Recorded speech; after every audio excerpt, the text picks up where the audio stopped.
नमस्कार दर्शक बंधु पाणीपाग अपडेट रे आपन को स्वागत। दर्शक बंधु राज्यर विभिन्न अंचल में वर्तमान वर्षा देखा मिलूँ। देशर विभिन्न अंचल में फाटबार लगी बादल बादल फटा वर्षा को लेकिन विभिन्न राज्य वर्तमान चिंतित अच्छा तेज कौन पर होता है बादल फटा वर्षा यार मुख्य कारण कौन आसतु आज भिडियो विस्तृत आलोचना करवा हेले ता पूर्व जानी रखा देशर विभिन्न राज्यर पाणीपागर खबर। दर्शक बंधु वर्तमान सैटेलाइट इमेज आप देखिपे दक्षिण ओडिशा पर एवं उत्तर ओडिशा लगी रही वर्षार स्थिति कारण उत्तर ओडिशा और पश्चिमबंग उपकूल में गोटे घूर्णिबल प्रभाव हेतु राज्यर विभिन्न अंचल में मध्यम प्रबल वर्षा हो खास करके 5टी जिला जगतसिंहपुर केन्द्रापड़ा कटक ता सहित उत्तर ओडिशार जो रोचे सुंदरगढ़ और झारसुगुड़ा जिलार स्थान स्थान मध्यम प्रबल वर्षा स्थान विशेष एक्सट्रीम रेनफॉल माने 20 सेंटीमीटर पर्यंत मध्यम प्रबल वर्षा हो बोली जहाँ पाणीपाग तरफ ऑरेंज अलर्ट रही। यह सहित दर्शक बंधु मयूरभंज ता सहित केउंझर संबलपुर ता सहित बौद्ध यही सब जिला मध्यम प्रबल वर्षा हो। यह सहित दक्षिण आभ्यंतर ओडिशा उपकूल ओडिशा केतक अंचल में हाल्का मध्यम वर्षा होगापी पाग बर्तमान अनुकूल रही। वर्तमान समय आप वायुर चलन देखा आप देखो दर्शक बंधु वर्तमान स्थित बंगोपसागर में गोटे घूर्णिबल रही अवश्य छोट घूर्णिबल किंतु यही घूर्णिबल प्रभाव में ओडिशार सामान्य वर्षा बुस्ट हो माने अधिक वर्षा हो खास करके उपकूल ओडिशा। आप देखो वर्तमान समुद्र बहु मात्रा जल बाष्पूर्ण वायु जाऊँगी आप देखो यही वायु जाऊँगी उत्तर भारत नहीं पुणी टर्न करुँची माने बुली जाऊँगी जहाँ कि वर्षार मात्रा बढ़ी सेहीपरि गुजरात उपकूल में गोटे लघुचाप केन्द्र सृष्टि होती जहाँ प्रभाव में गुजरात में केतक अंचल प्रबल वर्षा हो। आप देखो वर्तमान स्थित दक्षिण पश्चिम वायु आसूसी ता सहित जो मझे मझे खरा रोचे किसी जिला मानक घड़र सहित वर्षा रही पारे आज उपकूल ओडिशा केतक अंचल में घड़घड़ी सहित प्रबल वर्षा देखा मिलूँ खास करके जगतसिंहपुर नहीं बालेश्वर मध्य आप मोबाइल देखो ओडिशार जमीक रोचे आप जगतसिंहपुर नहीं केउझर पर्यंत मध्यम प्रबल वर्षा देखा मिल पाए या सहित पश्चिमबंग ता सहित झारखंड छत्तीसगढ़ बिहार में प्रबल वर्षा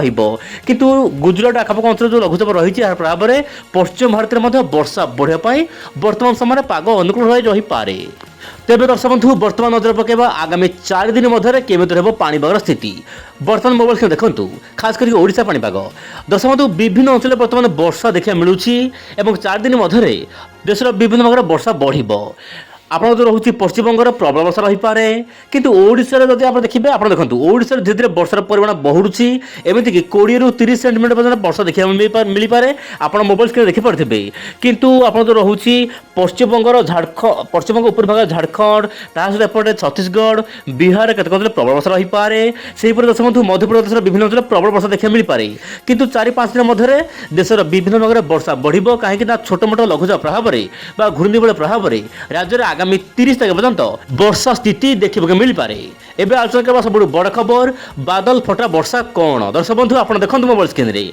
आप जानते देशर विभिन्न भाग में वर्तमान फाटबार लगी बादल मिजाज फाटुजी बादल एवं उत्तराखंड हो जम्मू काश्मीर हो पश्चिम घाट हो बादल फाटबार लगी बादल फटा वर्षा प्रभाव में बहु धन जीवन क्षयक्षति होबार देखा मिलूँ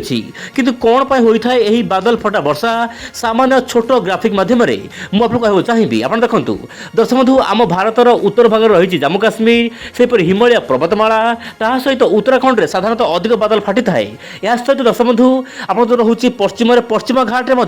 बादल फटा वर्षा देखा मिलता है। बादल फटा वर्षार मुख्य कारण होउछि दर्शक बंधु मौसमी समय साधारणतः अधिक बादल फाटी थाए जल बाष्पूर्ण वायु जितेबाला दुई समुद्र ऊपर को जाए आप देखो दर्शक बंधु ये जो रेड कलर दृश्य देखुंत जल बाष्पूर्ण वायु जितेबाला ऊपर को जाए से समय आपंकर ओडिशा दे पश्चिमबंग दे बहु मात्रा ऊपर को जाए जहाँ कि उत्तराखंड रोचे एपटे जम्मू काश्मीर रोचे से स्थान मानक